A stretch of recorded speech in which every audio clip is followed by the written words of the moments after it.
Hello everyone. अब हम discuss करेंगे क्वेश्चन नंबर 2 को। पिछले क्वेश्चन में अगर हमें कोई कैलकुलेशन मिस्टेक आपको दिखे ना भाई, उसको इग्नोर करना। आप खुद इतने तो बड़े हो आप कि कैलकुलेट कर सकते हो, मैंने आपको बता दिया है। अब देखो क्वेश्चन क्या है।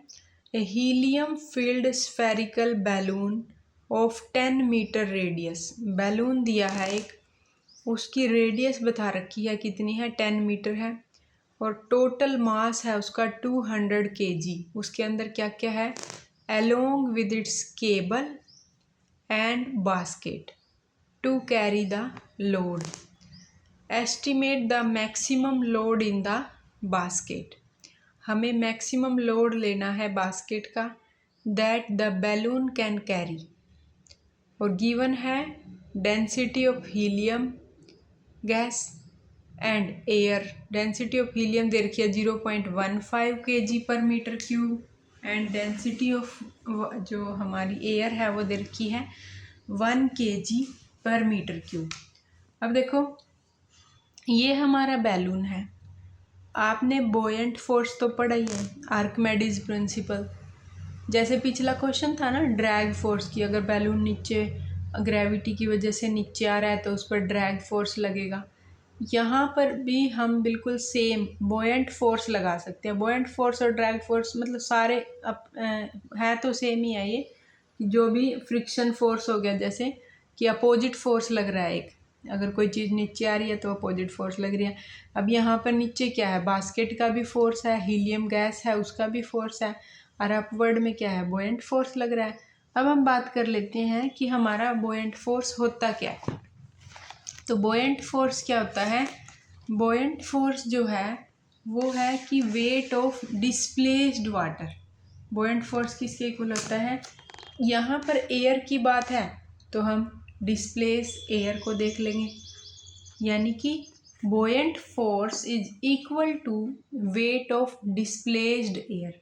डिस्प्लेस्ड एयर के लिए कैसे बताया इसने कि मान लो हमारे पास क्या है, ये मान लो ये मेरे पास वाटर का टब भरा हुआ है, वाटर का टब है, और इसमें क्या है, वाटर पड़ा हुआ है। अगर मैं इसके अंदर कोई भी जो भी मान लो कुछ भी एक बॉक्स डालती हूँ, और ये बॉक्स हमारा क्या है, ये चेक करेंगे इसने इस वाटर पर कितना फोर्स लगाया। तो इतना जब ये बॉक्स हम इसमें डालेंगे, इसमें से कुछ पानी भी निकलेगा, तो यहाँ पर मान लो कलेक्ट कर लिया, तो जितना इसने वेट लगाया ना उतना ही वाटर यहाँ डिस्प्लेस हो गया। तो weight of this box is equal to the weight of displace water.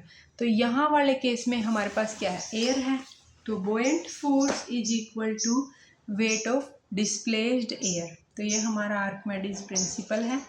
तो अब देखते हैं फोर्स क्या होता है बॉयंट फोर्स। तो वो किसके अपोजिट में लग रहा है, जो नीचे फोर्स लग रहा है, तो rho air into V into G. Force क्या होता है, एम जी होता है, मास इंटू ग्रेविटी।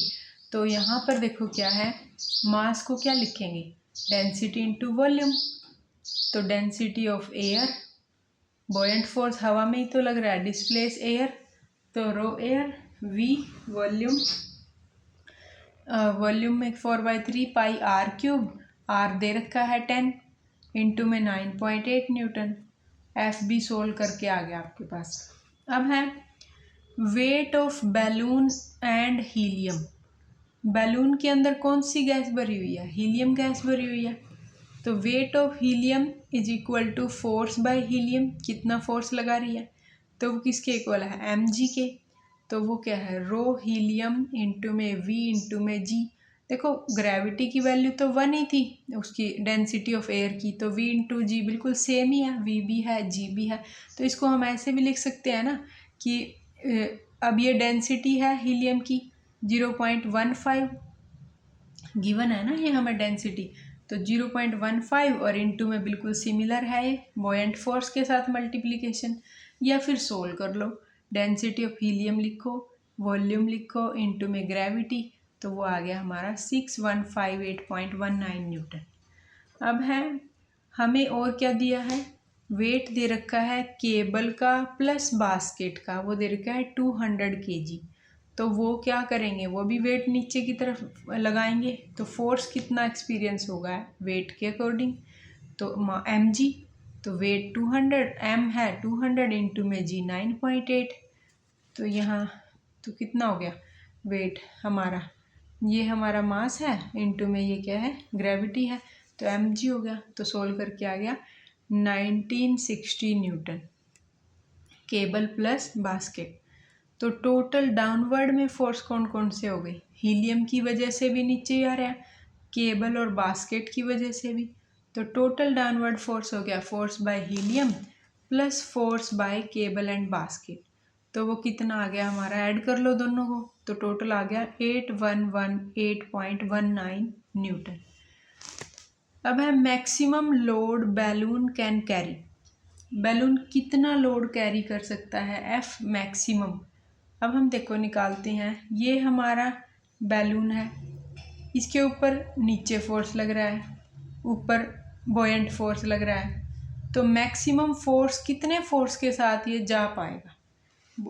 कोई चीज़ देखो क्या है कि नीचे भी फोर्स है ऊपर भी फोर्स है, तो मैक्सिमम फोर्स कैसे निकालेंगे। देखो ऊपर फोर्स कौन सा लग रहा है, टोटल फोर्स चेक करते हैं एफ बी, और इसके ऊपर फोर्स अपवर्ड जाने का फोर्स निकालना है, तो टोटल फोर्स नीचे भी लग रहा है, तो F maximum is equal to, equilibrium condition तो है नहीं क्योंकि फोर्स है, कुछ ना कुछ फोर्स के साथ ही तो जा रहा है वो, तो F maximum is equal to F B minus, अगर इक्विलिब्रियम कंडीशन होती तो वो बैलून वहीं का वहीं खड़ा रहता ना, तो F B minus F total, तो एफ बी है बॉयंट फोर्स और एफ बी है मेरा ये जो टोटल डाउनवर्ड फोर्स था, तो एफ मैक्सिमम आ गया 32931.95 न्यूटन। भाई देख लेना अगर आपको कुछ मिस्टेक लगे। तो ये था हमारा क्वेश्चन नंबर 2। अपने सजेशन ज़रूर दिया करो भाई कमेंट सेक्शन में। Thank you.